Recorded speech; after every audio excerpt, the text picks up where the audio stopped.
Live from Beckwith Recital Hall on the campus of the University of North Carolina, Wilmington, it's An Evening with One Tree Hill. She portrayed Mrs. Edwards in some of the most important episodes of One Tree Hill. Please welcome to the stage Professor of Theater here at UNCW and our moderator for this evening's events, Dr. Renee Vincent.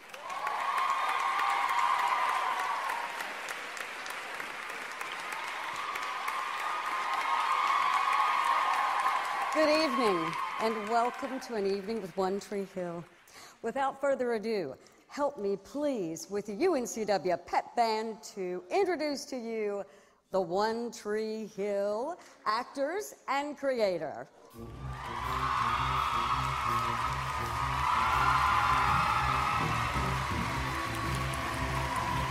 James Lafferty.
Dude, how good was the band? Let's hear it again for the band.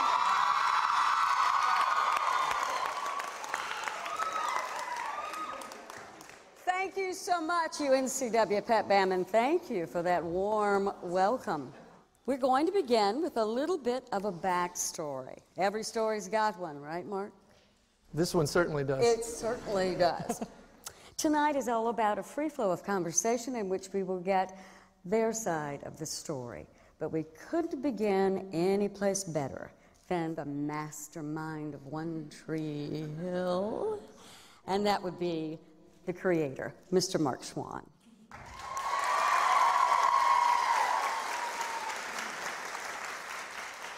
Now, Mark, I don't know about this story, but I understand there's the most interesting story about the ceiling in your office and something about a camera. By mastermind, she means knucklehead, by the way. You know, the first season was a struggle. Everybody remembers that how difficult it was. And we weren't on the air. We weren't on the air until mid-season, so at some point, they'd throw out scripts, and they'd tell me the scripts weren't very good, and they'd tell me that we were doing it all wrong, and I was writing the shows wrong, and it was just such a mess. And so I would stay in the office till 2 and 3 in the morning, and one particular night, I just had this thought that maybe there is no show. Like maybe that I'm on a reality show and that they're just screwing with me because the show wasn't on the air and it was disastrous. And so I got up on my desk because the ceiling tiles had like holes in them and I thought maybe there were cameras in the ceiling. So I was standing on my desk looking in the ceiling, and Mike Kelly walked in, who's the creator of Revenge, which is on now. And he was working on our staff then, and he walked in, and I was looking in the ceiling, and he was like, dude, what are you doing? And I just looked at him, and I said, there's no show. And he was like, what? And I said, there's no show, they're just messing with me. And he was like, you got to go home. Let's get you a drink of water and sit you down. And that's how miserable it was. And I was just convinced that I said, who wouldn't sign the waiver? Like, this would be a really funny reality show. So that's pretty much what I was doing season 1. And fortunately, that's how you get to 187 episodes somehow. When did you know that you had a hit on your hands? The cast was going on MTV the first time. And Joe Davola, who should be sitting up here, he was very influential at MTV back in the day, and he pulled a bunch of strings and got the cast's appearance on MTV because we were such a little show, and all I'd been hearing in Los Angeles is that the show was failing miserably. And so the entire writing staff went over to the studio corporate office to watch the TV in the lobby because we didn't have cable, to see the cast on MTV. And we went in and they said, when we come back, the cast from One Tree Hill, and they went to commercial, and when they came back, there was a mob in the streets. And there was, I will never forget, there was some guy, God bless him, he brought a little tree, and he was like holding the tree up in the crowd. And we were watching it, it was so surreal. You have to understand, it was my show, but that wasn't my show. Like, I was watching this mob of people going crazy for you guys, and I was thinking, what show is that?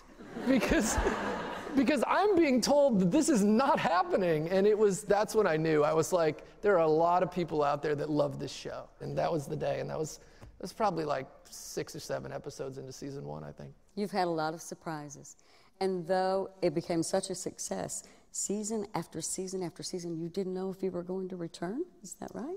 Yeah, well, I always knew we were going to return, but they you know what's funny about that? They kept us on our heels a little bit, and every year we would have a little bit of anxiety about, are we going to get picked up for the back 9? Are we going to come back next season? But it also gave us the opportunity to have like a bunch of really happy feelings when we did. You know, we never knew. And I found an article, I found a Variety magazine in my office recently, and it said that all the shows on it was the WB then, all the shows on the WB have been picked up except for ours. And I didn't even look at the date because I just thought, well, that could have been any year. Like, we were the last show picked up every year. So I think the actual article was from season 3, but that was all right. I felt every year that we would not only get picked up, but we would come back. And if you look at the finales, sometimes we did cliffhangers because I just felt like they would say to me, like, which one do you want to run? We usually cut 2 endings. Which one, like when we went to Utah. That season would have ended with Jackson's character saying, "It sure is a long way up, Mama," and Joy saying, "It's just a hill, we'll climb it together," and everybody went up the hill, and that would have ended it had that been a series finale, I think. But I just felt like we were coming back for another season, so I said, let's go with the cliffhanger, so we shot these 2, and we moved on. So after such a successful series, and 9 years, and 187 episodes, what will you personally take away from this experience, Mark? A lot of money.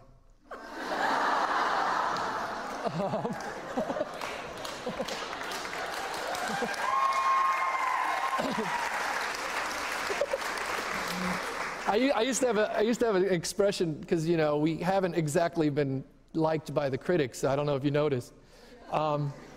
But they would complain and they would tear us down every year, and I used to say, as they bitch, I get rich.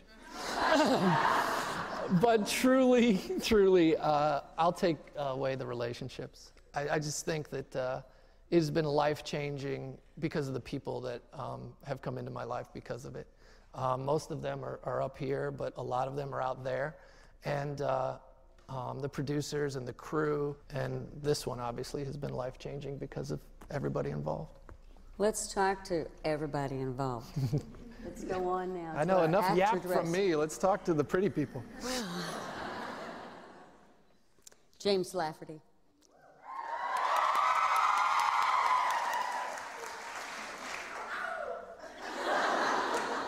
That's what I said when I auditioned. Very kind. James, how old were you when you first came to One Tree Hill?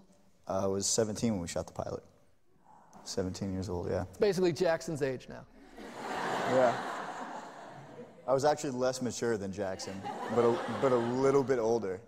And I actually left during my senior year of high school for 2 weeks to come shoot the first episode, to shoot the pilot. And I actually, I remember I called a girl and asked her to prom while I was in Wilmington. So that if I got rejected, I was as far away as possible and felt no shame. But yeah, it was bizarre. I was leading sort of like a double life there for a little bit. Wow. How have your feelings changed through the years? Well, I mean, along with all the hormonal changes that you go through from the time that you're 17 to 26. Well, I was thinking more like, director, becoming a director. No, it's been crazy. It's just, I've learned everything that, I feel like everything that I know about what I do now has come through the show. And I've developed an entirely different skill set, and I've been able to direct episodes of the show, and I've learned an incredible amount through that. It teaches you so much about the entire world of what we do, instead of being just so focused about just the acting part. And that to me is priceless, and not to mention just growing up here in Wilmington, growing up on the show. It's been my entire adult life, so as you can imagine, the changes that you go through from 17 to 26, they've all happened here. Bethany Joy Gagliotti.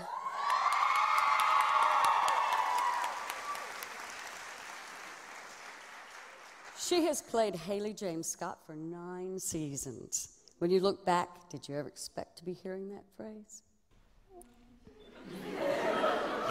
No, I mean, my gosh, when we started, I remember them telling me, I remember calling my manager and being like, should I get an apartment? And she goes, I don't know, they just keep telling me you're here just because they don't know if it's going to last. So, you know, and every episode I'd call, it's episode 4, like, should I get an apartment? No, just stay in the hotel. We don't know if it's going to. And, you know, like you said, we were on the bubble every year, but I too had a feeling that we were coming back. You know, there was something watching over our little show, and all of us together, we just got to, every year I just felt like we're not done yet. I'm not done with these guys yet, you know, in my heart, you know. So, yeah, it's been amazing. Sophia Bush.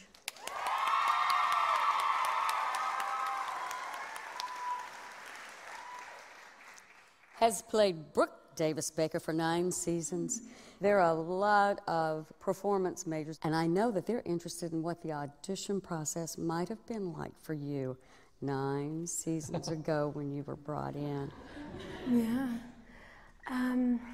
Wow. You know, it's funny, you heard from Joe Davola a little while ago, and a production company that Joe was running at the time called Tolan Robbins produced this pilot. And they also were producing a lot of other shows that year. And I actually was filming a different pilot with them when everybody was here shooting this one. And I got a call, and anybody who knows Joe will get it, and it was like, we filmed this TV show, and there's all these kids, and it's really depressing. And we want to have like one really funny person come in and stir the pot. And I was like, well, okay. And they said, you know, will you come in and read for this show? So I came in and read and was told that I was not sexy enough to play Brooke. So then I came in again and wore this mini skirt that I wanted to dye. I remember that. And Mark told me later that the first skirt I wore was not sexy, and the second skirt I wore was too short. And so I guess it was like, you know, Goldilocks, like the third try, I got it right. And read for this big room, and it's kind of like this. I remember walking in and sitting down going, there are so many people looking at me. And it was awful, but it worked. And then comes up to me in the hall, and he goes, what did you do in there? Like, what did you do? You know, the only other person who read for this is on a tape, and we never cast off a tape. What did you do? And I was like, I blew it. I totally blew it. And all the guys ran in and were like, you got the job! So that was the first time I punched Mark Schwann. I remember Sophia said to me, she said, when we said, you know, just kind of like, they want this character to be like sexy, so just like wear something else. And she said, well, I know that you and Joe, like, it's about my acting, right? And I said, you've seriously overestimated us. Austin Nichols.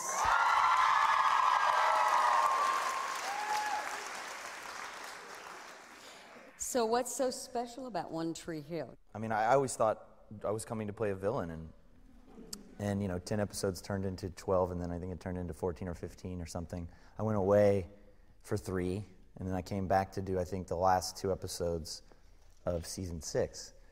And I remember he called me, and it was really late at night.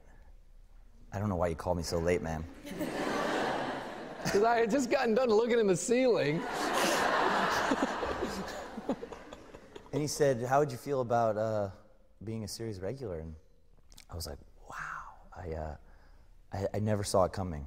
And, you know, Mark thought he saw something else in Julian, that he could do something else with him. And I thought it would be an incredible challenge to take a guy who was sort of a bachelor movie producer, you know, with questionable intentions showing up in town, and try to turn him into a loving boyfriend to then become a husband and a father and a successful, you know, filmmaker and friends with all these great people. And I thought that would be a lot of fun, so I said yes. Well, it was easy to see the chemistry that Austin had with Sophia. We'd been searching for the right character for Brooke, as the fans know, and I remember that we put a book together to take to the CW of like the online responses to Julian and Brooke. And what I love about it is, as you guys well know, this is usually the approach online, is I would just open the book and just point. And I would read this in the writer's office, and you know, we would all laugh. I would just point to a comment, and it would say, "Brooke and Julian have so much chemistry. Please, Mark, don't screw this up." And then I would turn the page again, and it was like, "I hope Mark realizes that Julian's awesome." And I would turn the page, and that was love. That was what we were feeling, was love for that character. Robert Buckley. Let's see. You know, they had an interesting way of introducing me to One Tree Hill, in that it didn't actually make it to air, but the original first scene that you see Clay in, Mark had written it, that Clay is giving a lecture to a classroom of like 250 students.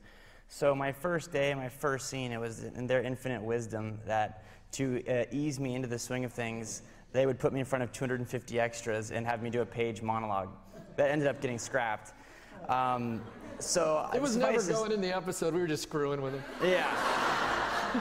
And I was so nervous. Not to mention they wanted the character to be a little bit older initially for Clay. So you know, for all the loyalists out there, you recall I had this like really like pathetic, like the little beard that could end. So it's just like I was so out of my element, and coming into a show that was already like well into its stride. Suffice to say, yeah, I was pretty nervous. So I thought, okay, if this new season doesn't go anywhere but up, it's entirely my fault. So there was a lot of nerves that first day and that first week. Well, you did very well, I think. Thank you. Yes. Chantel Van Sant. Yes.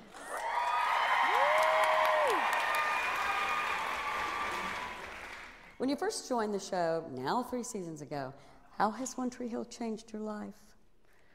Oh, man. Well, when I first joined, I was told that I would only be on the show 1 year, that it was probably only going to last a year, and then I'd move on to other things.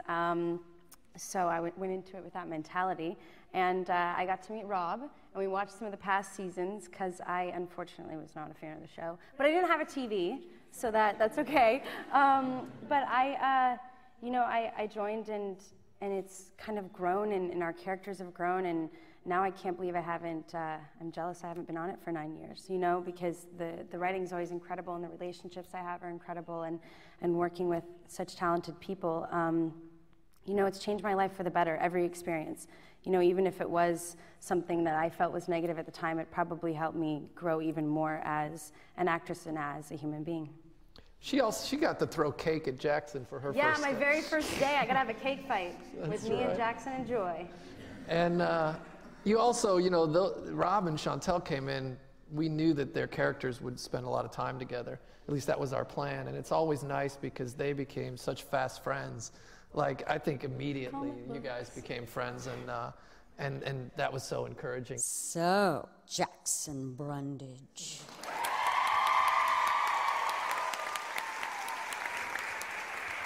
My turn. Played Jamie Scott since season 5 and literally grown up before our eyes, including cake fights. Yeah? What's your favorite thing besides cake fights about playing Jamie? Well, I think I like Jamie because he's kind of like me. So he likes to play around, he likes sports, and he's just like me. He likes to do the stuff that I do. Can I talk about Jackson's audition? Sure. We knew there was a lot of pressure. We took it so seriously that we were trying Funniest thing in the world, by the way. We were trying to find Nathan and Haley's son. And as you know, we did the jump ahead, so we were going to meet the son for, after we were going to meet a baby, we were going to meet the little boy. And there was a lot of pressure to find, like, a great kid. On top of that, you can see how this went. Anyway, we looked everywhere. We looked in New York, we looked in Florida, we looked in LA, we looked everywhere. And it was right in our backyard.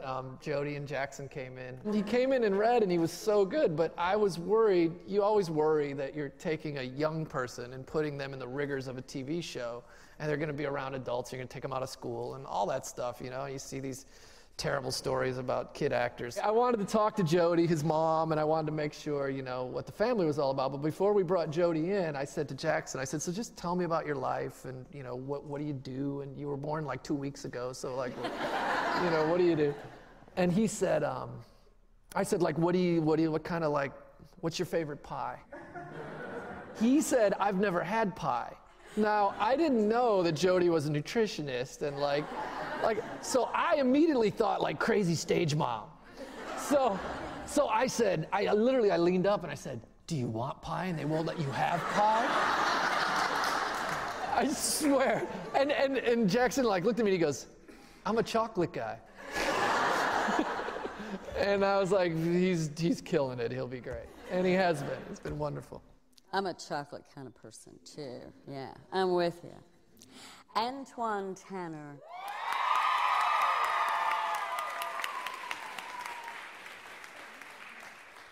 Hey, Skills. What's up? Skills has been with us since season 1. How was the set of One Tree Hill and working with this show different than all the others you've worked on?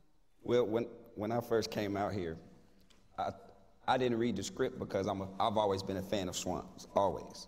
So Coach Carter. And so when I came, I love that movie. Thank you, sir. That's my dog right there. So when I was out here, everybody was like, yeah, like everybody moved, like everybody said their mood was down, like, oh man, I don't know. And I was like, no, this show gonna be good. I'm see y'all like season 8. They was like, Twan, shut up. I swear I said it from day one. I said, no, we're gonna be around because I know his talent. So when I got here, I was just having fun. I was banging. Me and James and Chad was throwing plates out of the Riverview window and see if they could land in a hurricane. So we was immature, but we had fun. And Antoine, he claims it was because of my talent, but I distinctly remember Antoine came, he did the pilot, he did all his scenes on the river court, he went back to LA, the show debuts. Months later, he calls me up and he goes, this show's good. I said, and I distinctly remember, he said, I didn't know they were brothers. I swear to God. I said I didn't read the script. And he said, I just read my part. I read my part. And, no, but in his defense, he does that because he likes to be surprised. I love that about you. He genuinely likes to be surprised. He did say, he said, I didn't know they were brothers. He said, it's good. I think this show's going to make it. I said, that's good considering we filmed it 6 months ago. You're the man, Antoine. You're the man. Lee Norris.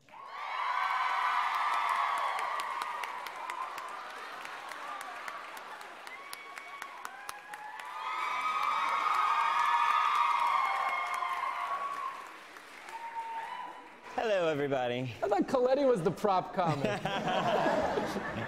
Lee, because you're a North Carolina native, we also want to ask you what it's been like to work in the Tar Heel State and to be here in Wilmington. Now I do need the tissues. It's been amazing.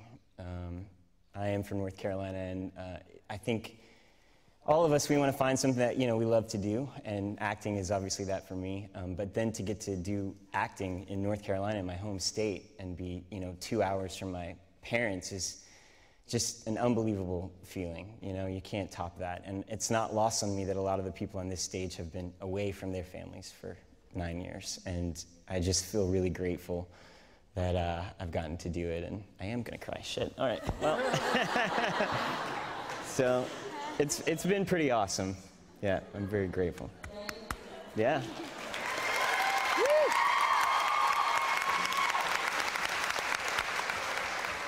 Lisa Goldstein.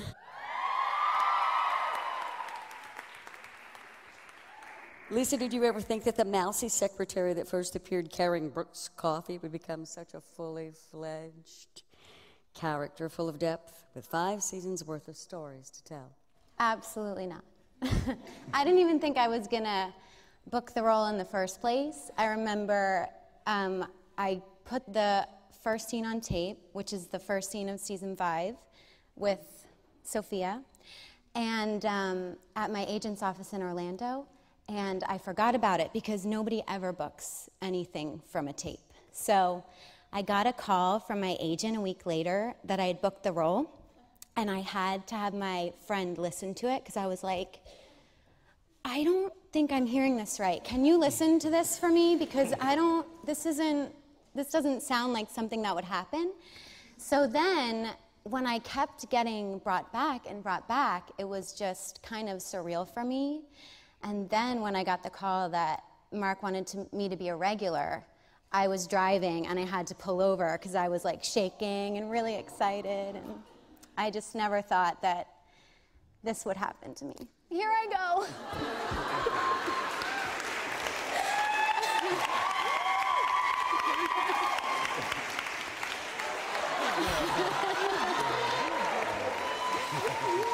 I can't help it. Can I have a tissue, please? What? Oh, here you go. And then I got to wear a chicken suit on television. Oh. The cherry on top of the cake. That was wonderful. Stephen Coletti.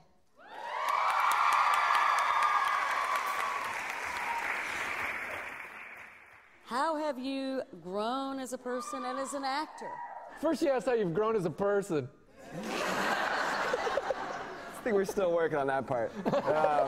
Okay, next. This is why I do this. I get to get away with playing like a kid the rest of my life. This is why we're in this. But have I grown? I mean, there's no real way to put that. It's leaps and bounds is still an understatement. I mean, the privilege of coming onto this show in the middle of it all was, you know, like one of the biggest blessings in my life. Like, I'd already felt like one of the luckiest people to walk this earth, and then to get the opportunity to come on this show, such a successful show, in the middle of it, and work with all these great people and these great actors, it was, you know, there's definitely a panic of like, you know, first getting in there, like, oh my God, like, are we gonna be able to do this? Like, you get thrown right in there, and I was like, but this is what I want to do, and so it was, you know, jumping off the cliff and going into it, and you know, that builds character and that builds you as a person, helps you grow, and thankfully Mark Schwann gave me the opportunity to do so. You know, it's grown me into the person that I am now, which is almost on the brink of being a man, but I don't think I'm never gonna let myself get there because I like to be a kid at heart for the rest of my life, and that's, you know, that's why I act. That's why we do this.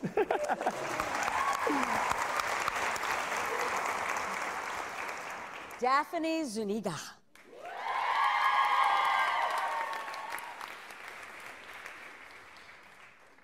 Has played Victoria since season 5. Now, this question was scripted. Daphne, is it fun to play the bitch? Hell yes. Yeah, I feel like, you know, when Mark first talked to me about the part, he said, you know, she's a real villain. Like, I really want you to go for it. And I thought, okay, yeah, I'll go for it. And then I think the first day or so on the set, Mark would come up and say, more, be meaner. And I'm like, but I'm her mother, you know? And, but once, you know, I mean, how many times you need the creator and director to tell you more, and then you just go for it. And once I just clicked into it and let it go, it was so, what's the word? When you just get to do something that nobody else gets to say, but we all think, but I get to say it. It's amazing. It's really, really fun. Well, again, for actors, you've got Austin, who said that he came on as a villain. James, certainly Nathan was a villain. Daphne came on as a villain. Sophie Brooke was a bit of a nightmare. But you ask them to commit to that. I remember saying to James, look, kids are gonna throw slushies on you at the mall. It's just gonna, like, you're gonna be like the bad guy. But the places we can go with that character, if you commit to playing that. And you know, all 4 of those characters became so beloved and so well liked, and for all the right reasons, because we had a place to take those characters. And it's a tribute to them that they were brave enough to play the people we love to hate. The people we love to hate. The people we love to hate. Yep. And yet again, another extraordinary example of how One Tree Hill breaks the mold. Another way is through a universal language called music. Known for breaking in new artists and exploding careers, the show has been a breeding ground for the best and the brightest of musical talents. Let's continue the conversation of music with our resident dual threat singer and actress, Bethany Joy. What did you think when Mark told you about the tour, and what was your experience like on that sold out? This is amazing to me. 29-city One Tree Hill music tour. You know, talk about growing up on a show. I mean, there's just so much as a person that you learn when you grow up in an environment like this. And especially when you're growing up and expected to be working too and achieve the responsibilities that people in the working world have to be there and show up on time and be professional and, you know, be kind to each other and just everything that's encompassed in that world. And I have to say, you know, before this tour, I really took for granted the concept of what we were doing with the music on the show. I didn't get it. I didn't see what was happening. And so, you know, they told me about the tour, and I thought, yeah, that'll be fun. I was mostly like, oh my God, like, I'm gonna be traveling a lot, and like, I just kind of in my own, you know, was 23 world. And we got on that road, and it was like, oh my God, this is affecting so many more people than I ever knew and understood. We probably shouldn't continue a discussion about music on the show without Davola being up here, though. Don't you guys think Joe should participate? There he is. Hands for Joe Davola, please.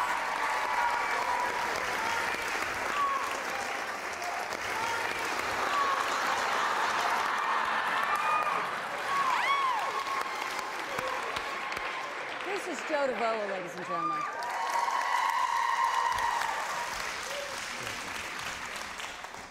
Take it away, Joe. I have no, what's the question, Doc?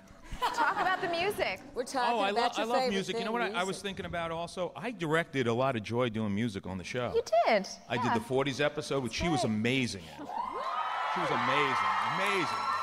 I remember, I come into the trailer, I was so excited. We were doing a 40s episode. I had my wig on, my lipstick, and my outfit, and then James walks in and he's shaving his face, and I said, you ready to play? And he kind of goes, yeah. I remember leaving like totally deflated. What was amazing, she wrote all the songs, which were great. There were like 3 or 4 songs. Amazing.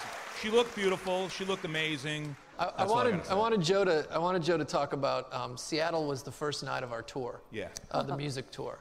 And Joy was playing first. Yeah. You should talk about that. Mark and I were sitting down, and I really started to cry because...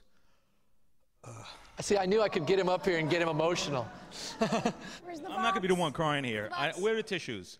No, because I've been in the music business my whole life, and to have the warm-up act, which is Joy, she was the warm-up act. Nobody sits in their seats for the warm-up act. Everybody waits for the main act to come on. We had 4 acts. Joy was first up, and everybody was in their seats. I was like, this is amazing. This never happens. We're blessed. And it was a very touching evening to see that happen, and it was great. Let's turn our heads and hearts now to some other men and women and craftsmen who are behind the curtain also.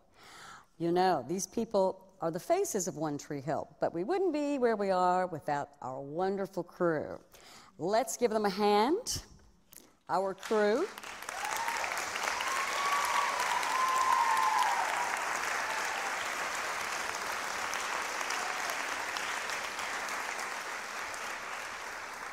is Sophia Bush. You've known many of these great craftsmen for 9 years, but recently you got to know them even better.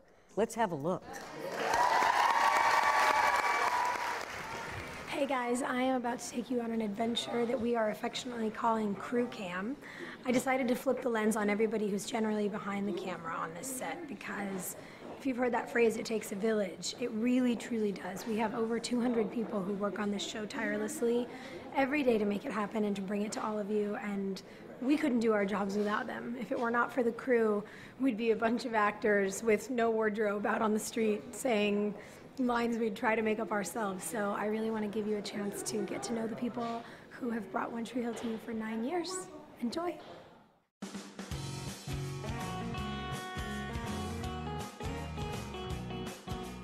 There are 400 people who are employed by this show. That's actually my boss, which is totally straight. Whose families count on this show. I met my wife on the show. We have a baby now. We met because of the show. Yes.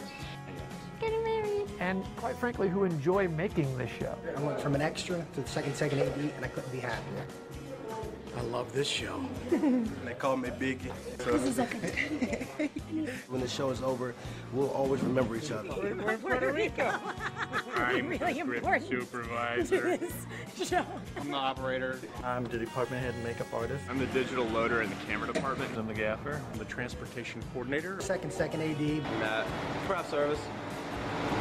Vicky, craft service. Sometimes we get them in frame, and sometimes we don't. Vicky brings the recycling bins to set. I kind of help schedule cast. I'm one of the executive producers. The whole camera has to be rigged in a tree, car. You are one of the most important people on this crew. I'm Peter Kowalski. I'm the director of photography.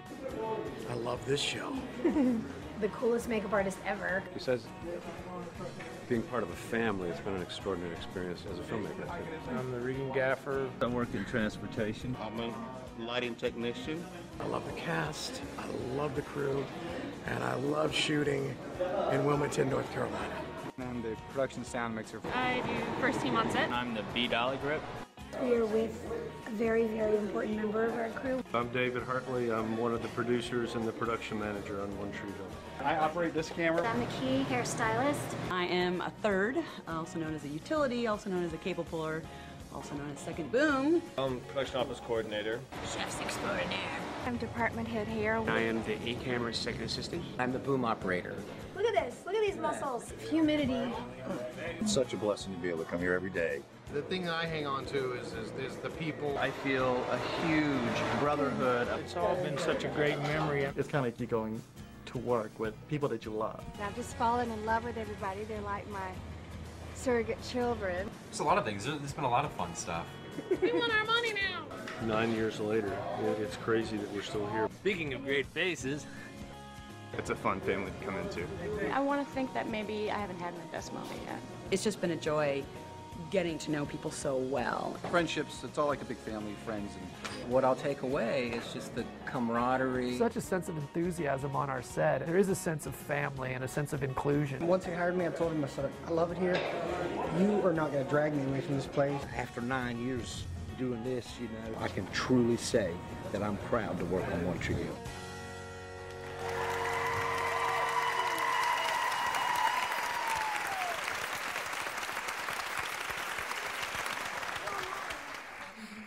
James Lafferty. So, you've virtually grown up with this crew also. Talk about their impact on you as an actor and as a director. I mean, there's not enough you can say about it. They've taught me everything I know. It's plain and simple. When you decide that you want to take that step and try to direct an episode, I guess you don't really realize what you're getting yourself into. And you've got to completely immerse yourself in the project, and you really learn everything about production in and out. You work closely with the department heads, and you work closely with their departments to sort of to make it happen in your prep work and on set, and you learn from them. Because honestly, I knew probably 20% of what I should have known going into it, and with a crew like this, they're so understanding. They're so good at their jobs. They're such professionals. They can really guide you through the process and make sure that that you don't fail. and that you give them, that you give the best possible episode that you can. And with every single episode that I've directed, I continue to learn more from them. And I mean, they're like, it's like 150 people that are one professor for film school that it's like I've learned everything that I know through them. So I owe it all to them. Plus, they're acting a lot when they're directing. So it's very rare that they're out of an episode that they're directing. So there's a nice group of, our script supervisor has directed, our DP has directed, Greg Prange and David Hartley are there, and they're an extra set of eyes. Greg's directed more episodes than anybody of this show. First of all, everyone who has directed from the cast has had a really great vision and have been very adept at it, having been in this family for a long time. But when they're on camera, there's a nice safety net. We've heard from the creator and cast of One Tree Hill, but there's just one more important entity that has made this show such a success. Are you ready? It's the fans. Let's take some questions now from the fans right here in the auditorium and around the world. Our first question comes via Twitter from Yankee21 Love. They want to know Lee Norris. Yes. Lee, when did you know the show had such a loyal fan base? Oh, man. I'm trying to think. I actually had the privilege of working on some other shows as a kid, and so I knew about loyal fans. But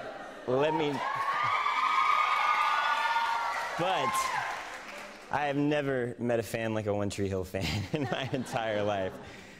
You're here. You're awesome.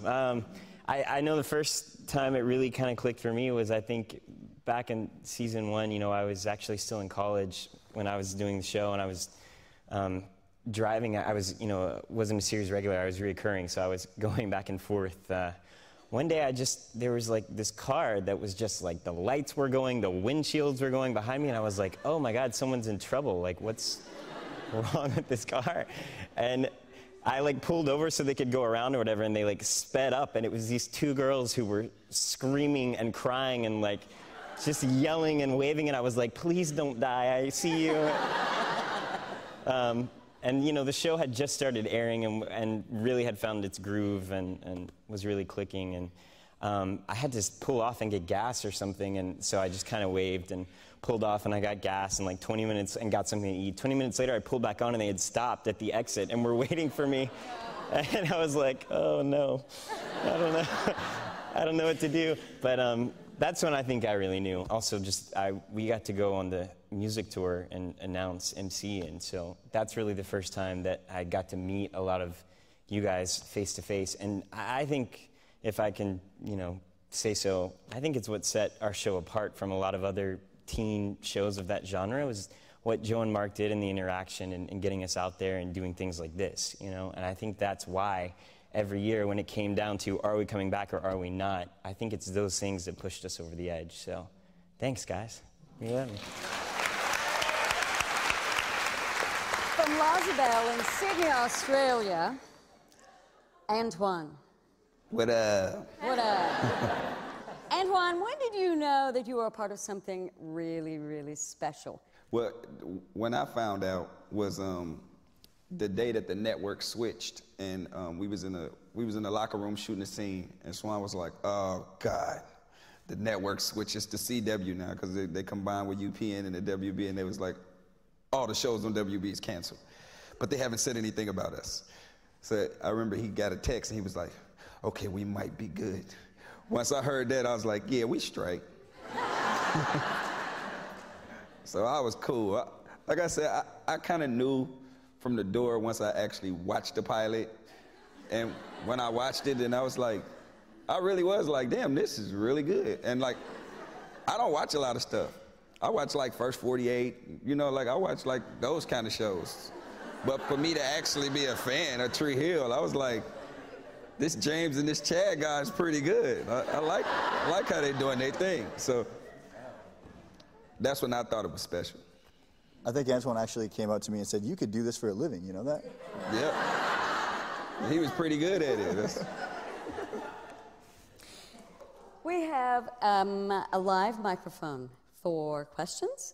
And this one comes from Carrie Jean J. Would you like to come down, please? Lee.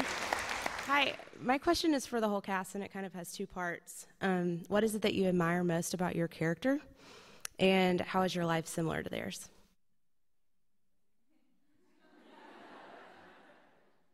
I answer.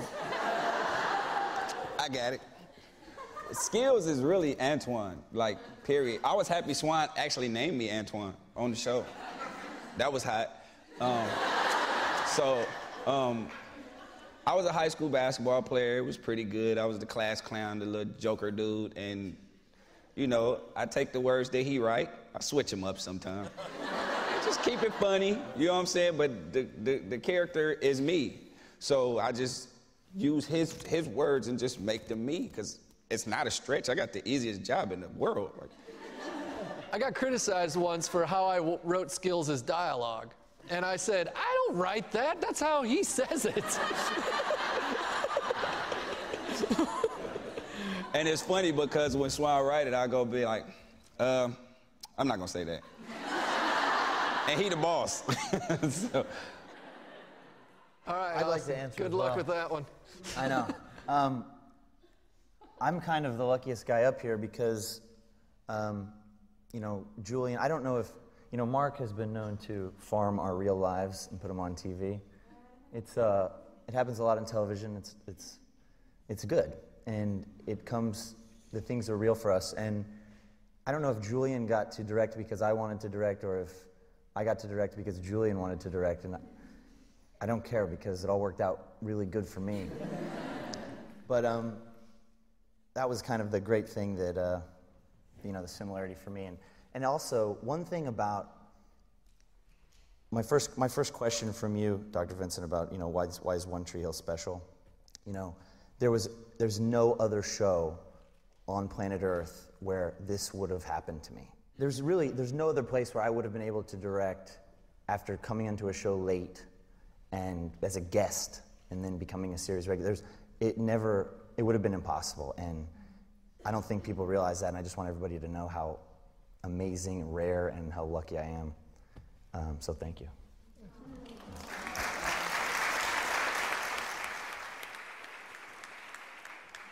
Twitter is talking to us, and now this is from Meg Gellert, and here's her question. You guys have had the opportunity to do some traveling in the show. What's your favorite place that you went to, or is Wilmington your home? Yes! Go, Jackson. Well, even though I didn't go, Mark, Puerto Rico would have been my favorite place. But my second choice would have to be Utah. So, but Mark, thanks for Utah, but whatever. It's been great traveling. You know, it's always been fun. Honey Grove was such an adventure, and Utah, his grandma was just packed up and opened up a bed and breakfast in Park City. I was like, I'm done. This is it. This is the best. But nothing compares to Wilmington. I love it here.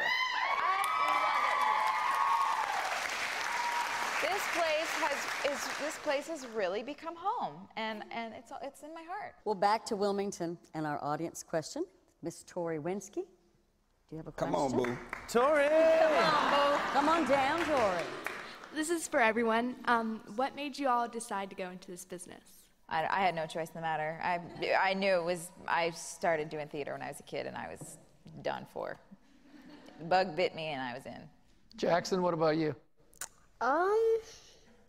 I don't know. I guess started out with commercials. Didn't really get any commercials. Then I went out for this, and there we go. So all the pie you could ever want. All the pie you could ever want. I have a really specific moment. I went to see Guys and Dolls on Broadway when I was 12 years old with my mom. And Faith Prince came on stage, and it's the first time you see her character.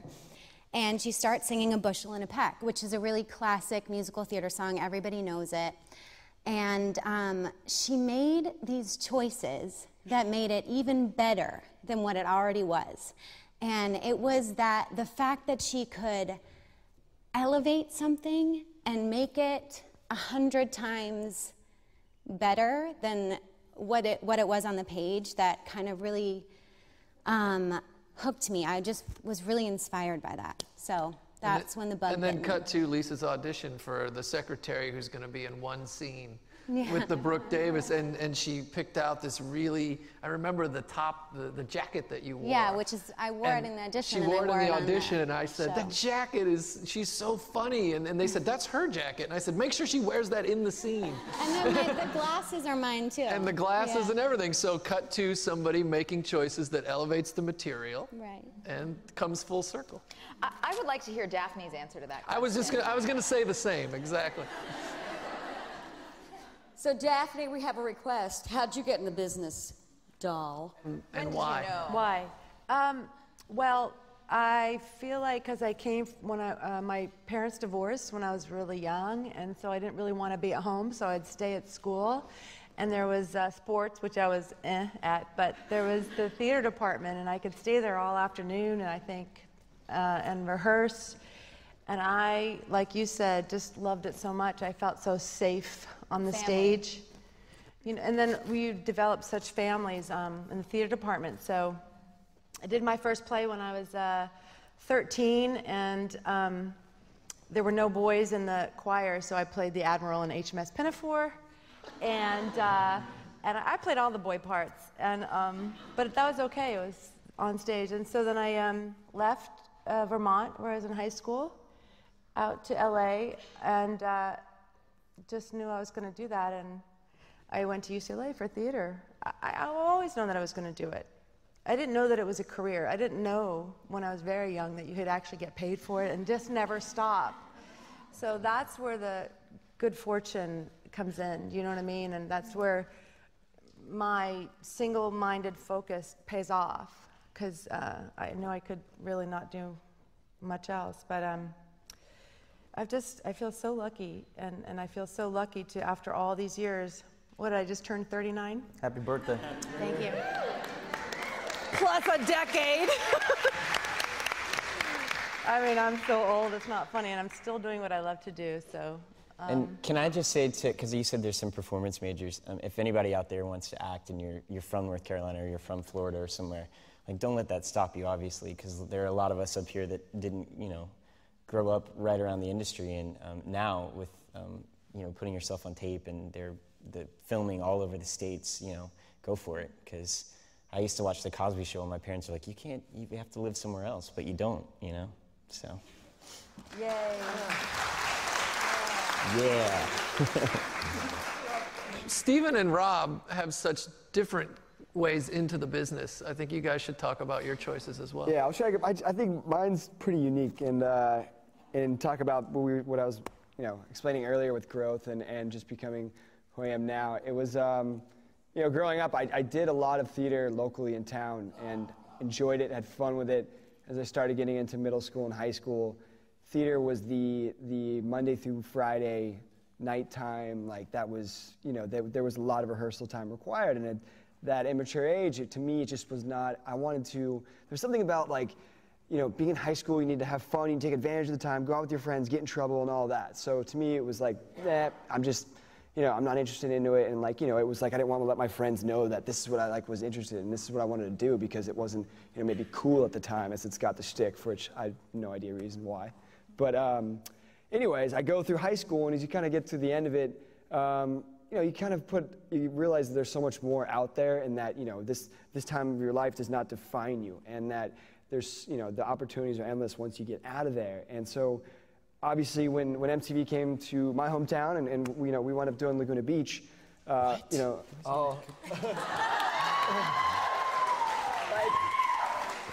my friends that I was hanging out with in high school were like, what the heck are you doing? The kids that you didn't see on TV. And I was like, I don't care. I just want to go for it. And then, I remember in shooting that, it was just the camaraderie of working with the crew, and also just getting a shot. Like, I was always constantly pushing them to break the fourth wall of like, wait, what are we trying to get? What are you trying to do? And like, you need me to do this again? All right, let's do this. And like, I understood, very, very early on what they were doing and this power of the editing and that they're doing to make this show seem, quote unquote real. So, so that was kind of like the brick that hit me in the head that was like, look, this is something that you're interested in. You were able to take the leap of faith on this, and if you stick with it, actually devote time to it, and you see that you care about it and you're passionate about it, that not all your dreams are going to come true, but amazing things will happen as long as you do 100%. And again, I feel really blessed, and it's been an interesting way because I came into this business at what some people would say would be the deathbed of what we're doing here, which is reality television. And I got to say, I'm not even a fan at all. But you know what? I did it, and I went through it, and I would go back and do it all over again because if it wasn't for that, I wouldn't be sitting here right now. And you just never know. So as long as you... Wait, Laguna Beach. Oh my God, you're that Steven? Such a fan! People are watching. Sorry. I shouldn't mean to shout into that. My high school, we had comedy sports, and it always looked incredibly cool and fun, and kind of similar to Steven, I just never had the courage to do it. It was always like, oh, that's for the other group of kids. It's not what I do, like we do, But I was just afraid to do it, and I always wanted to. And I had a theater friend who encouraged me in high school, but I never did it until my last semester of college. I studied economics, but I had an open course, so me and a couple of my roommates took Acting 1 as like a sandbag goof round course, and I loved it, absolutely loved it. And the teacher encouraged me to go to LA and give it a shot, and I thought, all right, I'm gonna apply for a few consulting jobs, and if I don't get any of them, I'll go to LA for 1 year, because my thing is I'll take failure over regret any day. And I ended up getting the last job I applied for, and I stuck it out for a year and a half. But I knew on day 2, I called my mom from my cubicle and was like, I need to resign. Like it wasn't gonna work. And I was clearly so ready to leave that a year and a half in, I was at my cousin's wedding, and I met a woman, and she said, hi, what do you do? I said, an economic consultant. And she was like, you're wasting your time. You need to be acting or modeling. And I was just so ready for life change. I was like, absolutely strange woman I've never met before. I'm gonna take that life advice. And so I did. I went back to my firm and I said, I sort of lied. I was like, I'm gonna leave to go travel Asia and then come back and get my MBA. Because I knew that sounded like semi-dignified to a group of like 30-year-old like hustling guys, and they were like, yeah, that's great. And then I think within 2 months, my first job was I booked a commercial for Ross as I got my SAG card, because I was such a pathetic dancer. They had already booked the role, and I was the last person on audition, but they felt bad for me, so they saw me and they said, can you dance so bad that you make us laugh? And I was like, just put the tape on. And obviously, as you've seen through One Tree Hill, like clearly I'm a terrifically bad, terrifically bad dancer. So very how bad are you, Rob? I'm wonderfully bad. Could you prove that to us?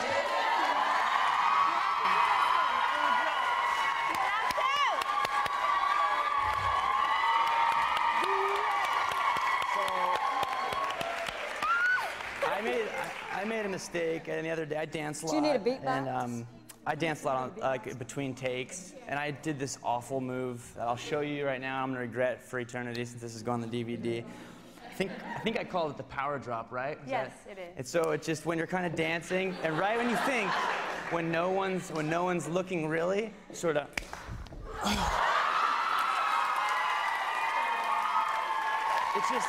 It's very versatile. It's really easy to do. It's an audience favorite. Thank you. Thank you. Thank you. Rebecca Azzi is here tonight. Rebecca? My question is for everyone as well. And if you weren't an actor, what do you think you'd be doing right now? If we were not actors? Yeah, if you weren't actors or actresses. I'd be putting together my audition tape for Fear Factor, probably. Probably something trying to break into the field. I would probably be doing what skills do already. I would be, you know, I play basketball. My son's good. You know, I was good. Still good. And I coach high school basketball right now, Laverne Lutheran in California. They won state the last 2 years. They good, but I've been around basketball. So I would probably just be trying to get a check, either training some kids or coaching somebody. You'd be in school. I'd be in school, but in the words of Mr. Buckley, just living the dream.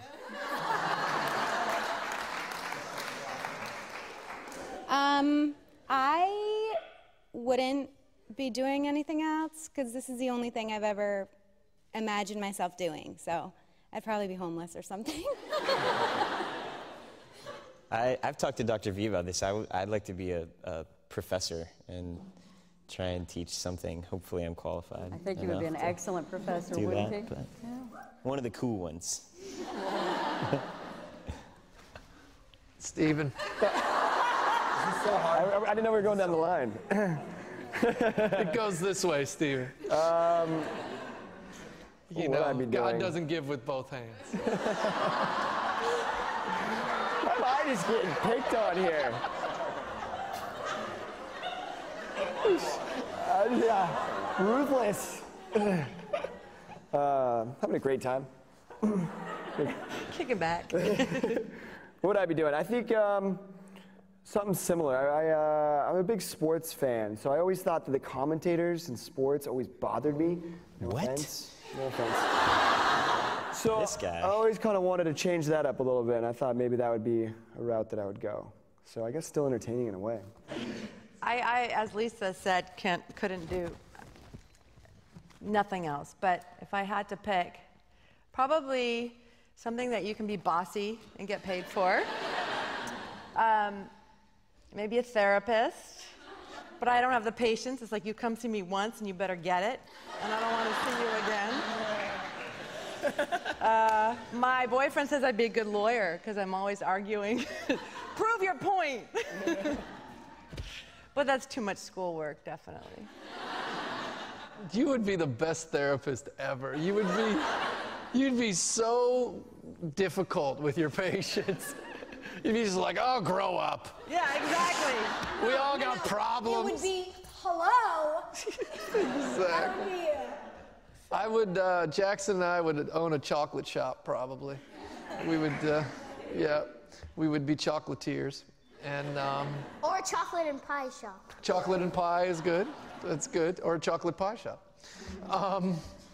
But I don't know, maybe run an animal shelter. Hey,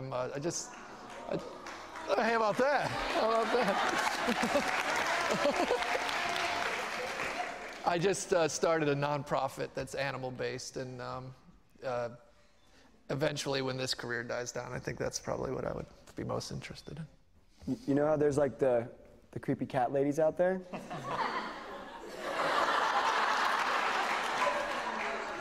They're so cute. You totally owed me that. Yeah. I had that coming. Pirate. One word. That's all you need. If I wasn't doing this, I mean, it's sort of the same. I can't imagine doing anything else. I love to tell stories. I think it's in our DNA as human beings. It's the oldest tradition we have is to gather a group and tell stories, and now we just have this very interesting medium with which to do it. So if I couldn't be an actor, I think that I would tell stories most likely as a journalist. I would basically, pack myself in Anderson Cooper's suitcase like a stalker and take a camera and go, shoot photos and write, and I think that's how I would sort of still worm my way into telling stories. I think to make me not sing, you would have to make me mute because there's just no other way. It just comes out of me. In that case, I would be a mute equestrian or baker, owner of a bakery, or maybe a little breakfast shop. You can work at Jackson, and you can work at our chocolate shop. Yeah, I'll make chocolates for you. Or we can work in your shop. Excellent. Yeah, but this is it for me for sure.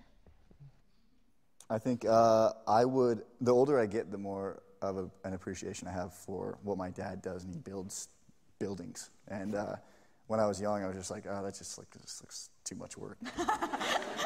I baby hands, I can't do it. But as I get older, it's just like I have such an immense appreciation for what he does, and I think that it's like one of the most incredible things you can do as a man is go out and build something that people work in and live in, and occupy and build cities and towns and stuff. And so I might want to work with him, and then I'm probably too much of a wuss to do that, so I would open up maybe like a pub next to your little chocolate shop and your bakery, and so we'd have like a little village. It's fantastic. Exactly. Yeah. We have a town. It's, I could have a little newspaper. Your little newspaper stand. Right. Yeah. This is such a nice little town. Isn't this One Tree Hill? Are we like creating One Tree Hill right now? Exactly. Cafe. I was just thinking it's 2 Tree Hill. Chantal. So, what about you? I'm going then Chantal. I would want to take the gifts that God gave me and become a runway model.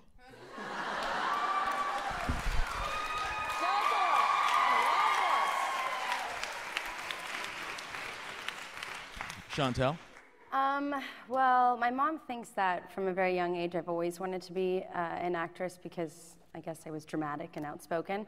I grew up thinking I wanted to be a nun or a gynecologist, so I'm really happy that this has found me, and that in high school my friend's mom talked me out of wanting to be a gynecologist. Yeah. You can be at the end of the block. Yeah, I'm at the other end. On the other side of the chocolate shop. Okay. Now we're learning some things. Now we're getting to the bottom of it, aren't we? That's and right. The psychologist is going to get us all on the sofa. That's right. All right, our last audience question comes from Marty Time. My question is for everyone as well. After 9 incredible seasons, what is one final message you'd like to say to all your fans? Thank you. Seriously, thank you. James is a man of few words, but I think he sums it up for all of us, really.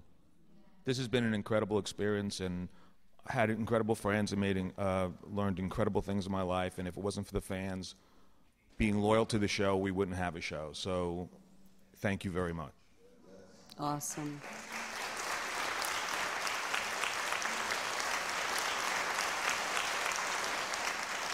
What a lovely evening.